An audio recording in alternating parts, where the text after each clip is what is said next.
नमस्कार, बहुत स्वागत है आपका हमारा समाचार में और मैं हूं आपके साथ दिव्या शेखावत।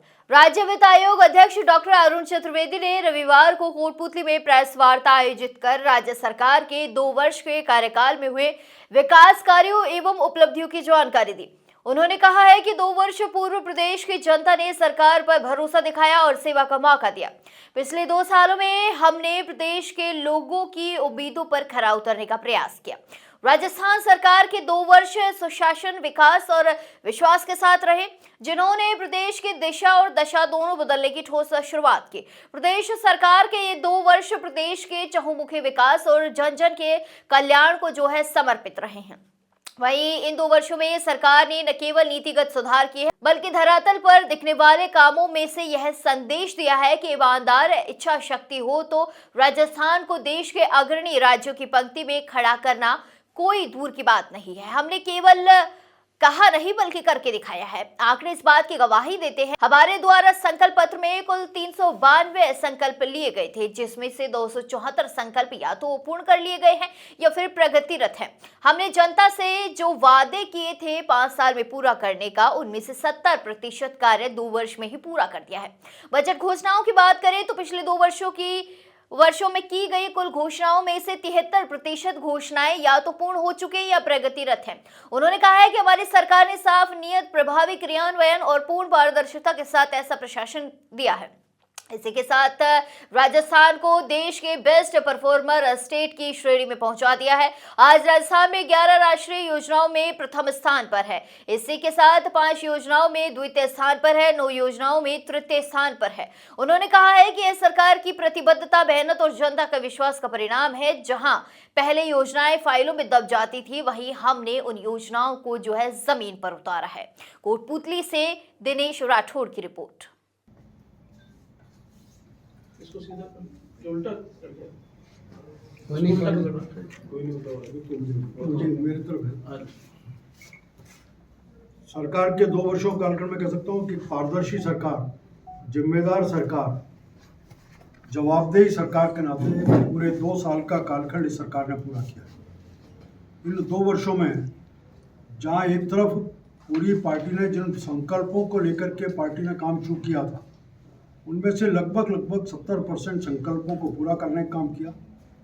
कुछ ऐसे बड़े विषय थे जो पिछले कांग्रेस के शासन में बिल्कुल सामने खड़े थे, जिनके समाधान की इच्छा राजस्थान की जनता करती थी, लेकिन कांग्रेस की गुटबाजी और विषयों की प्राथमिकता नहीं होने के कारण उन विषयों के ऊपर केवल राजनीति होती रही, विषय नहीं बढ़े। इन विषयों को भी समाधान और कुछ आगे बढ़ाने का काम वर्तमान भारतीय जनता पार्टी की सरकार ने भजन लाल जी के नेतृत्व में किया है। मोटे तौर पर कह सकता हूँ कि पानी, बिजली, शिक्षा, स्वास्थ्य और सड़क, ऐसे इसको लें तो 5 क्षेत्रों में काफ़ी काम हुआ। पानी का विषय है, जिसमें ERCP का विषय लगातार कई वर्षों से था। मुझे ध्यान है कि 17 के आसपास वसुंधरा जी जब मुख्यमंत्री थी तब ERC के प्रोजेक्ट को जारी किया था। तुरंत सरकार 18 में कांग्रेस की बनी और पूरे 5 साल तक उसके ऊपर राजनीति होती रही। यहाँ तक कि केंद्र के उस समय के जल संसाधन मंत्री गजेंद्र सिंह जी को मुख्यमंत्री जी और उस समय के जलदाय मंत्री, उन्होंने आग्रह किया कि आप स्वयं जयपुर आ जाएं तो बैठ कर के बात कर सकते हैं। जो मंत्री, केंद्रीय मंत्री जयपुर पहुंचे तो मंत्री और यहाँ तक के अधिकारी तक नदारद रहे, मतलब प्राथमिकता प्रकट करती थी। वर्तमान मुख्यमंत्री भजन लाल जी ने शपथ लेने के 1 महीने में मध्य प्रदेश की सरकार के साथ केंद्र के सहयोग से एक समझौता पत्र किया, उसकी DPR जारी हुई और इसके ऊपर काम शुरू हो चुका है। लगातार इसे कह सकता हूँ कि पूर्वी राजस्थान के ऐसे 17 जिले इसके कारण पीने का पानी और सिंचाई का पानी दोनों की उपलब्धता इसके माध्यम से हो पाई। आज़ादी के बाद से पश्चिम राजस्थान के शेखावाटी के 3 जिले सीकर, झुंझुनू, चूरू, इन तीनों जिलों के ऊपर यमुना जल के समझौते को लेकर के बार बार राजनीति हुई।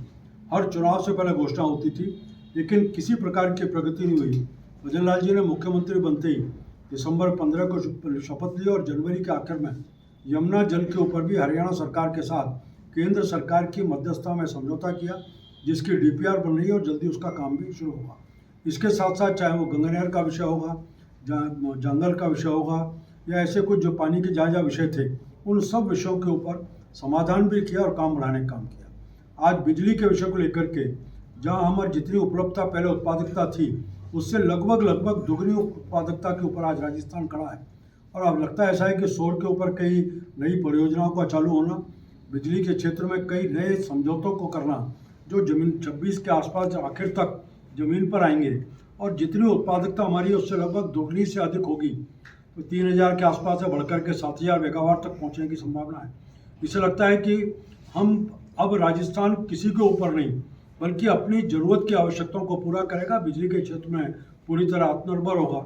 और ये जो किसानों के साथ एक प्रोजेक्ट शुरू किया बिजली का, मुझे लगता है कि किसान भी अब फसल के साथ साथ बिजली का उत्पादन, बिजली का बेचान भी कर पाएगा उपलब्धता।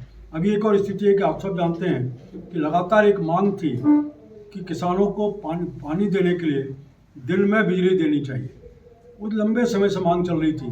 पहली बार भजनलाल जी के नेतृत्व में भारतीय जनता पार्टी की सरकार ने 22 जिले ऐसे हो गए जहां हम दिन में बिजली दे पा रहे हैं। बाकी जिलों में भी काम चल रहा है। जल्दी राजस्थान के सभी जिलों में दिन में बिजली देने की स्थिति आ जाएगी और पूरी तरह से उसको कर पाएंगे। एक युवाओं के साथ बड़ा संकट था।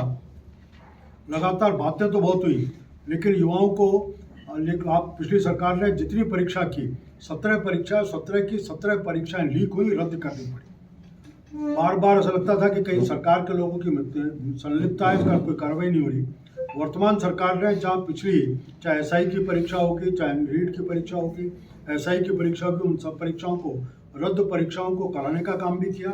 उस समय के जो गुनाहगार थे, जिम्मेदार थे, उन सब के ऊपर सख्त कार्रवाई की। लगभग 200 के आसपास लोग हर स्तर के इसमें गिरफ्तार हुए, जिसमें कांग्रेस के बड़े नेता